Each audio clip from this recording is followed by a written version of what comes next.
Welcome to the Not Just Waiting podcast. I'm your host, Rihanna Hoffman, and this is a space for women learning to wait well and live fully. Whether you're in the middle of uncertainty, transition, or just figuring out what's next, this podcast is here to remind you you are not behind, not forgotten, and definitely not just waiting. Let's dig into truth, grow in courage, and hold on to hope together. Hey friends, welcome back to the Not Just Waiting podcast. Today's guest is Heather Claiborne, a certified Christian life coach and speaker who's passionate about helping women find freedom and clarity to choose the life they're called to live.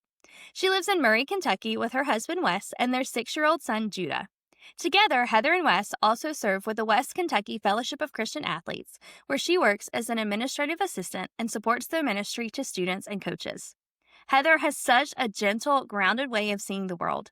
She loves being outside, walking barefoot in the grass, hiking, and making sourdough bread.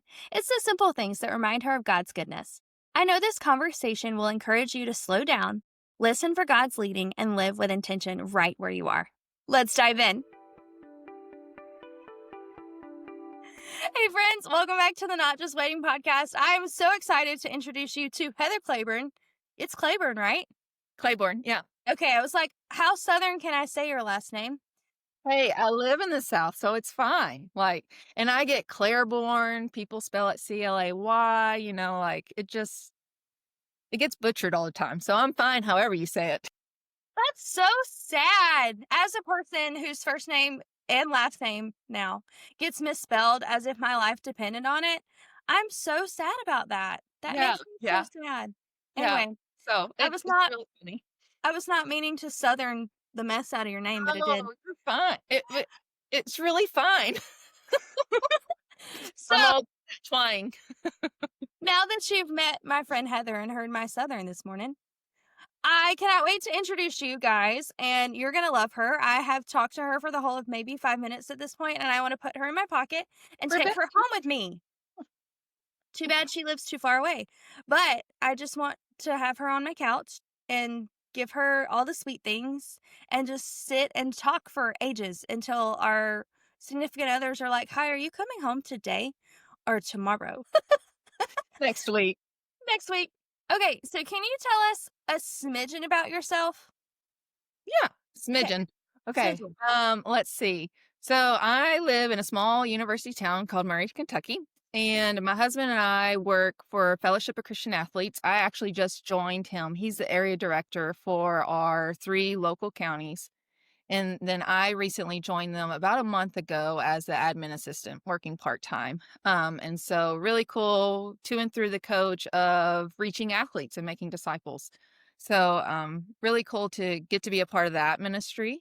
We have a beautiful 6-year-old boy, Judah. He turned 6 in July. Man, he's 6 going on 30. You would love to have a conversation with him too. He puts mama in her place many times. Gotta love it. And I am also a life coach. I've been coaching now for about, I think since 2022, on and off coaching due to life happening, life is life. And so currently coaching, I'm also a speaker. I have had a few speaking gigs, I guess you could say. And so, yeah, and currently just having more faith than ever of where God wants us to go as a family, as individuals, as his children. And so I love that.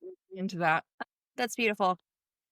So now that we know that you do a little bit of everything, and when you said admin assistant, I've been there. I have had multiple admin assistant jobs at the same time. And so when you hear like admin assistant, you're like, oh, you answer emails and do all the other things. No. No. I do expense reports. So actually, I'm getting my husband in gear.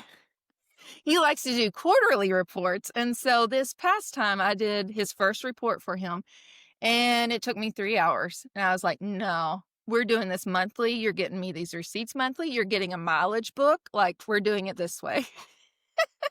So doing receipts, doing expense reports for him, and then the director that's over him, and then also doing the social media side of things. So that's been a learning curve, even though I've had my own social media for, a while. It's different somebody else and to have regulations and, guidelines for that. But there are days that I'm like, this is cool. I'm at work.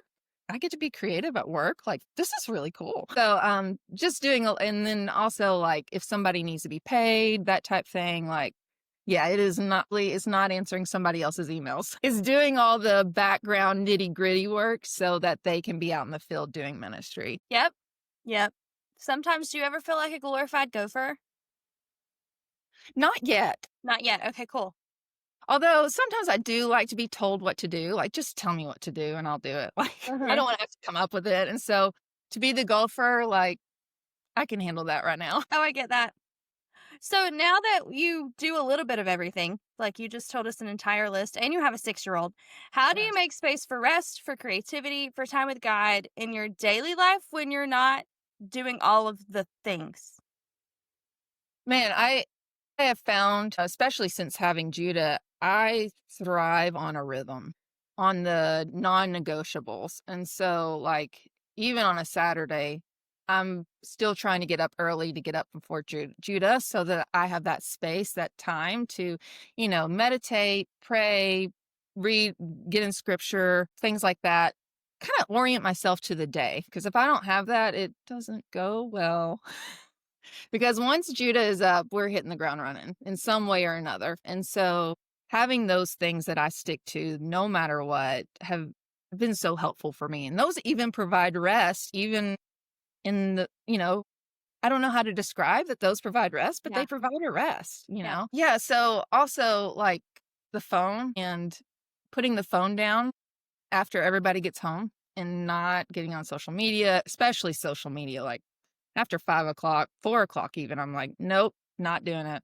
I usually set it somewhere else. If somebody texts me, I may get back to them. I may not till the next day. And so even having that boundary for myself with my phone has been so helpful. And that even provides rest. Like I know by 4 o'clock, I'm turning off. Like it is Wes, it is Judah. Wes is my husband. I don't know if I said that. Our son. And that's it, And so, and finding moments of play, I think is so important. That's so part of rest. And play doesn't have to be like going out and, you know, playing actually something. It could just be going for a hike and noticing all the little cool things of nature, like the dew on the grass or the little mushrooms that are now popping up with all their little friends. I think that's a sense of wonder and a sense of play that does something internally for me that provides that rest, that provides some creativity. And I mean, there are definitely moments that I'm like, what am I going to post about? What am I going to put out there?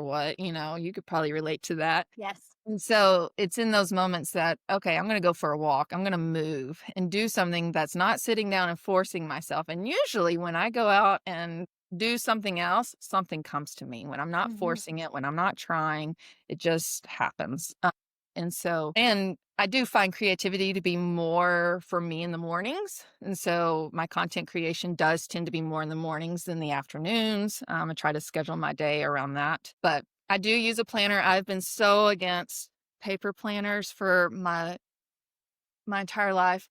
But I have found the beauty in having things written down because if it's not written down these days, it's not happening. Mm-hmm. You can forget it. Mm-hmm. I love that. And these are some practical, like you just gave us some practical ways Yeah. to rest because a lot of times we get stuck. I recently have been like, okay, I need to figure out how to have fun and play. And I'm like, I'm overcomplicating this. I'm Yeah. overcomplicating it because there's things that I find joy in. Like, I love having people over. I love hosting. I love cooking. I don't necessarily love talking to my guest, but I do like having people over and I love getting to feed them. And I'm like, okay, that's fun for me. It doesn't have to be, okay, we go to town and we do this, this, and Yeah. this that costs money. And then we have to take a picture of it because we didn't take a picture. It didn't happen. I'm like, okay, no, I've overcomplicated this. Way overcomplicated this. Way, way, way overcomplicated this. Yeah, we're so good at overcomplicating things. Like, yeah, it's the simple things. Like I think in some sense we are very simple people. We have been called hippies before. Just that like Yeah, we don't need to go to town and do all the fun stuff. Like, we're fine to just be in our backyard and looking at the grass and laying down in the grass and like looking up at the clouds and, just being barefoot. You're speaking my language. Yeah. Oh, well, then let's get together. Yes. Yes. Yes, yes. So, when did you realize that you had your gift or your calling, and what helped you take it seriously? So, this is a question that I'm like, okay, Heather, you're going to have to really hone it in. Because instead of it being an up and to the right, it's a swirly mess, just all over. So, I would say, like, even as a child, fourth, fifth grade, I remember doing 4-H speech competitions. And I think I got first place in my fourth grade year, and then fifth grade year, I got second place, like the regional or something like that. I loved it. I love that process of writing and then speaking in front of people, making people laugh, whatever it is. Um, and so I think that seed was kind of planted then. And then I don't think I ever had confidence throughout middle school, high school, went through anxiety, things like that, that just kind of put a damper on the wanting to be in front of people, that type thing. So, also with that, I feel like I'd always wanted to be in some type of work that was helping people. And I have had many helping professions. I was a first grade teacher out of college, and then personal trainer, advisor on a college campus. And so I've had various roles where I'm helping people. But over the years, like, none of that quite felt like this is it. This is the thing. In 2017, I had gotten really heavy into fitness, health, eating well, what I deemed as eating well, looking back, not so much. And so for about 6 years, I was in the gym 5 to 6 days a week, lifting heavy, doing cardio, all the things, watching what I ate, counting my macros. 2017 came in the fall of 2017, and I started experiencing pain in my arms. It's like, what is this? And from there, for the next 6 months, new things just started popping up, chronic pain wise, in my Ugh. body. It was arms, legs, TMJ issues, just neurological stuff going on. So, with all that happening, I would say the spring of 2018, I was lost. Like, I'd so much built my identity and my worth and my physical ability and what I could do and how I physically looked, that when all that was stripped away, because I went from lifting bench pressing 135 pounds in the gym to being scared to lift this water bottle, like, Ugh. for fear of damage to my body Yeah. from what I was being told was going on. Um, and so I was I was in a very dark place in the spring of 2018. And so, I found myself I found myself drawing closer to God, but at the same time, I had a lot of questions. And I realized that my view of God was very broken during that time. Very broken. I thought he was manipulating me. I thought, what did I do to deserve this? Mhm. Like, what did I do so wrong? And I think he had to take me on this process to show me who he was and to show me his true nature. Hey, it's me interrupting me again. If you've ever felt like you're waiting on God for something, an answer, a direction, a next step, you don't have to wait alone. We just launched the Take Courage Club. The Take Courage Club is our private Facebook community for Not Just Waiting listeners. This is a space to grow in faith, find community, and connect with women who are walking through the same in between seasons. Come join us.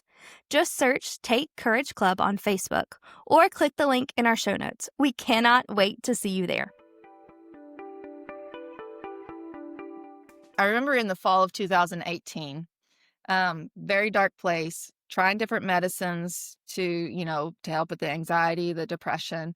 And I remember two things. I remember the prayer that I had throughout the whole time was, don't let this go to waste. Don't let this go to waste. I it's what I held on to. And then I remember having this vision in the fall of 2018 of me sharing my story on a stage. I never had visions before. I never like, what? What is And so I thought, like, this how is this gonna happen? It's not gonna happen. I'm too far deep into this. Like, there's nothing that's gonna come of this. Like, I'm not in a mental place for this. Like, but I had that vision and I held on to it. That same fall, I got pregnant with Judah and I downward spiraled again of how am I supposed to take care of this baby? I can't lift more than 5 pounds. Like, what evil trick is this? And so, blessing unexpected, Judah was for our life. COVID hit in 2020, and that sent me into another dark spiral. And it was in the fall of 2020 that I found coaching for the first time. It was trauma-informed coaching. And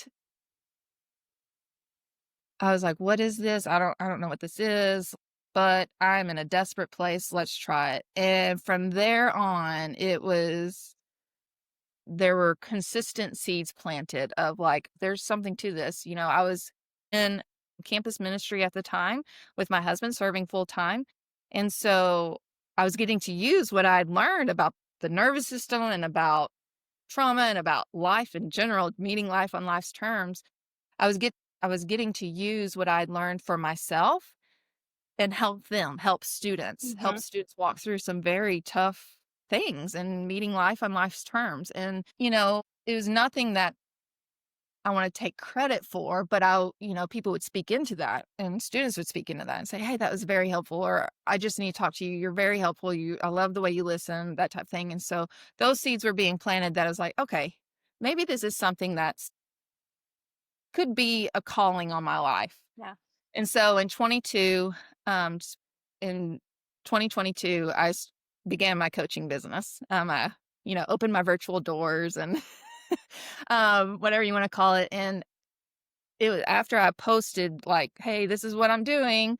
I got a girl that I knew wanted to work with me within the first 24 hours of me posting that my doors were open, that type thing. And so that's where I was like, okay, maybe there's something that will continue to be to this. And so since then, I've had a few clients here and there. Haven't gone full time with it, but it is something that I find a passion for, to be able to sit in a space with another human and speak life, but also just provide a space to listen without judgment towards what they are going through, and to be able to ask questions to where they can come to their own wisdom on things. It's just so cool. It's such a cool space. So even in the process of offering coaching to other people, offering help to other people, I was still questioning my own ability to help other people. But continuing to get clients, it was like, okay, no, God is continuing to bless this. And so we're going to keep going forward. So through posting and coaching, some opportunities for speaking came up, taking the next step, just trying to be faithful in the process of, okay, this is what's coming. We'll walk into this. So I got the honor to speak at a ladies' day somewhere out in Washington, actually, Washington State. And that was really cool. And then I actually went back this past year.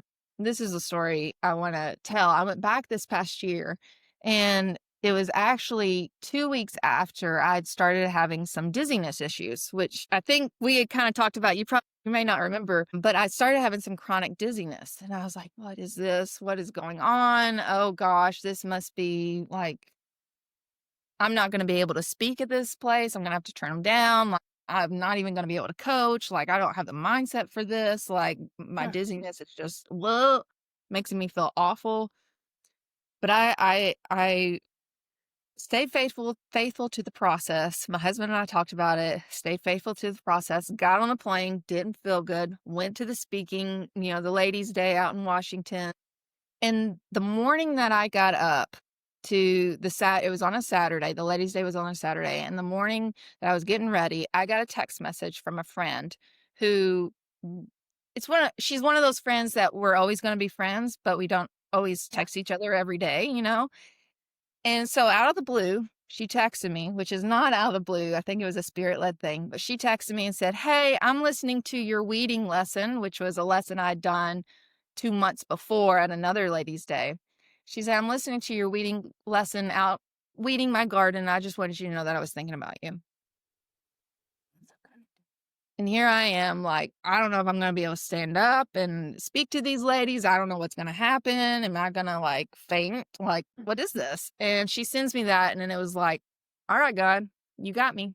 Like, we haven't talked in months, and she sends me this. She had no clue I was speaking. She had no clue of any of that. And so that was another seed of like, okay, we're continuing forward. We're staying faithful to the process. And so dizziness still occurred. I kind of had inkling that it had to do with some of my chronic pain stuff. The neural, what I now have a term for is neural circuit symptoms and things like that. And that'd be a whole nother 2 hours of conversation that I would geek out on. But I feel like the dizziness and going through this going through another chronic symptom again that was new. I feel like it was, in a way, an act of God's grace of like, hey, I need you to really lean into me and have faith and trust in me more so than you ever have. And so from that, the FCA admin assistant position opened up where I would have more freedom and flexibility in my day than working. I was working at a 9 to 5 at that point on campus. And so, and to be able to be in ministry with Wes again and more deeply pursue life coaching, because that went on the back burner when I was working full time this past year on campus, and I could have done the work to, make it happen, but I didn't have the capacity at the time. And so it's been really cool to see God planting those seeds and like having those little stones along the way of like, hey, I got you. Hey, keep going. Hey, keep going in this direction, even though it doesn't feel good, and so all that to say, to answer your question, there have been various times where I've like, okay, take it seriously, take it seriously, take it seriously. And it's like that seriousness just kind of builds, like, oh, 2022, I'll do this. And then in 20, I don't know. And then you got this year where it's like, oh no, I'll do this unashamedly. Like, let's go. Like, and see what God provides in the meantime. Yeah, I love it. And that's I so told you it mirrors. was swirly in a Well, roundabout way. and it's like perfect because nobody's story is like up and to the right. I Mm-mm. have yet to see a story. Even you were talking about earlier being a teacher. I came out of college and was teaching. And that was Yeah. 100% I was like, I'm going to retire doing this and then I'm going to do my second career. And that was Yeah. very short lived. And so I love how the Lord like moves and works and provides in ways that you're like, huh? How did you make this work? What are you teaching me in this? And Yes. then he drops things in your lap and you're like, "Oh, this is what you meant." Yes. Oh my gosh. Yes. Like, oh, this is what you meant by me having a desire to help people. Oh, this is why I spent 2 years teaching. It wasn't about the teaching itself, but it was about what I learned in the process of teaching. It's so cool to Yep. see him through it all, especially when you look back. Yes, absolutely. We talk about waiting a lot, and it makes me laugh because we are all waiting on something or we're in a waiting season, even if it's just like waiting on Jesus, not just waiting on Jesus, but like the older friends that are like, yeah, I'm just waiting for Jesus to come back. They literally are waiting on nothing else. And it's so fun that we're in those seasons, like seasons of like teaching or being an admin assistant or being an advisor to students. And it's just a season. It's Yeah. just a stepping stone for something else so that we can better serve him. And you're like, Yes. okay, Lord, it would be real fun if you could tell me why I'm doing this now instead of me having to figure it out later. But I totally get the process. You're refining me in this process. I got it. It's just not fun. Yes, and I think it's that acceptance piece of like, and coming to that acceptance. And I've had to build on that. Like, even when the dizziness started in the spring, like, it was, why is this happening? And this shouldn't be happening. And I thought I was further along than this and all the things. And then it's like, no, wait, God has a plan. And Yeah. I wouldn't have been able to say that back in 2017, Yeah. 18. And so to be able to build in that allowance, knowing and trusting in his goodness and his faithfulness is just, it can be so powerful and it can make or break a waiting season, I really think. And then you saying, these jobs we have or whatever are just a season.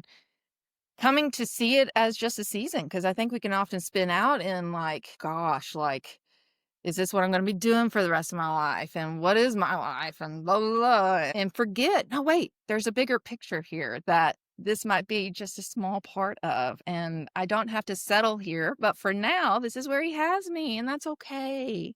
It's Yep. actually good. What can I learn in this season instead of why am I in this season? Yes. Yes.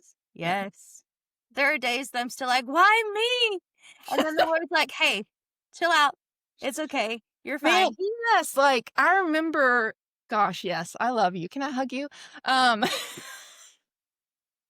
yeah, I remember, the fall of 17 when all this was starting to go down and I had cortisone shots in my knees to see if that Oh, would help with the pain. Oh, man, do not recommend that.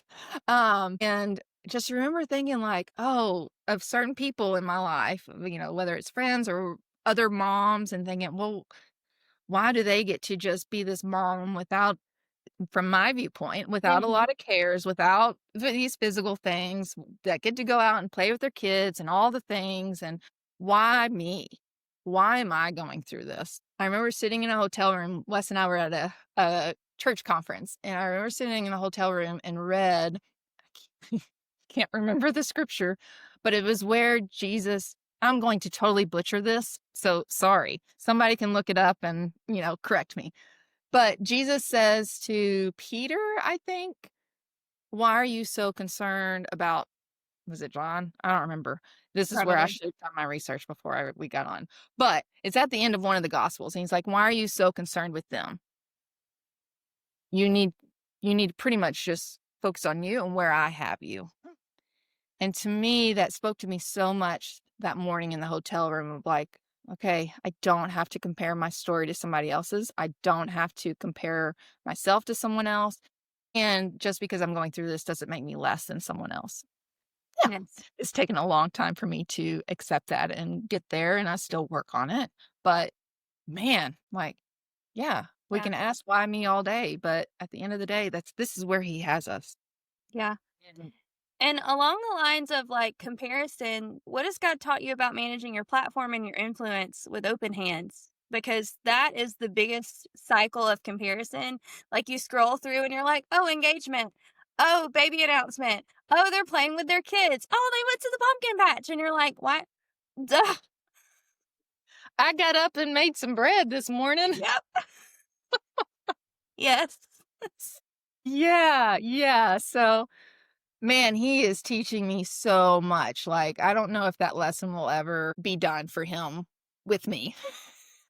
Um, yeah, it is a open hands though. Like, what's been on my heart lately that I feel like he's trying to speak to me is you can spend your energy in comparison and judgment and not enoughness and spending that energy and use your energy towards that. Or you can use your energy to bring me glory and help others. And that has just been like every time I want to jump into that comparison, every time I think, "Oh, they're so good. They got their stuff together. I'm just over here like sweeping litter out of my bathroom floor. Like, I got to come back to that." I'm like, no, I can use my energy towards bringing him glory and good to others, even if that's just one person that I help with my post. Okay. Who am I to say that's not enough? Right. You know? I have 450 followers on Instagram. I could easily look at somebody who has 1,000, 5,000, 10K, and I have before, like, how did they get that following? So I can look at that and dwell on that and stay in that, or I can be like, no, there's a 400 something people that I am helping, that I am putting my stuff out there, that are welcoming me, little old me, into their space. And that's super cool, that because if they really hated what I put out there and there may be some people, they'd probably unfollow me, right? And so I just think that's really cool and such an honor. And I'm trying to really dive into it being a space of gratitude for me and not a space of comparison. So, yeah. That's And good. also, I will add, like, his story, my story is his story. And oftentimes I can look at my story and be like, their story is so much better. They have way more influence because of their story or whatever. Mine's not good enough. But my story is his story. It's the story he had for me. Therefore, it is good enough. It is enough. And so I'm not going to let that go to waste. I don't want to let that go to waste. I want to be a good steward of my story. And I think I see my platform as me being a good steward of my story, regardless of the outcome. Regardless of the outcome. Yes, Lord, let it be. Get off my Let ball. it be. No, you can stay on there as long as you want. So, last question that I have for you today. Where the podcast is called the Not Just Waiting Podcast. We talk about actively waiting and not passively waiting. We have discussed that passively waiting looks like Rihanna sitting on her couch watching Netflix. It's not super productive. But So, it can be quite fun. it can be quite fun. Every so often, absolutely. Do I need to sit there and watch the entire 8 seasons of something? Probably not. Probably not. So how are you waiting well in this season, even though, like, things are wild and crazy and zany? Yeah. Can't say that it's always well in my waiting, but being faithful to the next step because God is faithful to reveal that next step.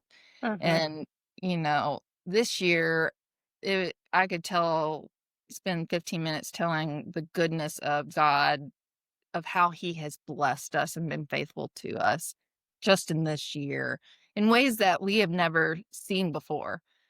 And so I do feel like some of the things that he put into place or made happen were proof to us that you are right where I want you.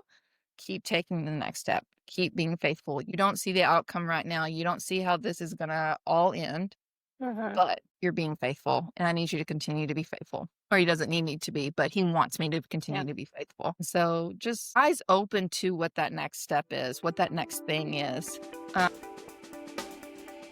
Hey again, sometimes courage doesn't look like a big, bold leap. Sometimes it looks like showing up where God has you, even when you're tired, uncertain, or still waiting for what's next. The Take Courage sweatshirt has created a simple reminder of that truth. It's soft, it's cozy, and meant for the days that you need to remember that faithfulness is courage, that God is working, even here. Whether you're grabbing coffee with a friend, serving at church, or just starting your day with Him, this sweatshirt is a way to carry the quiet confidence with you.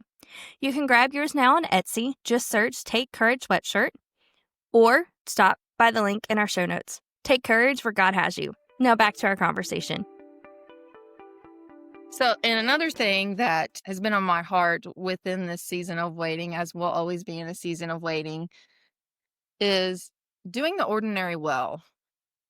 I think oftentimes I can get caught up, especially being on social media and stuff like that. I can get caught up in, I've got to be extraordinary. I've got to be this perfect, like up and to the, like we talked about, up and to the right, or I've got to be this shiny whatever and real. No. But that distracts me from doing the ordinary well, which is getting up and with a heart set and a mindset of faithfulness and love towards God, towards my family.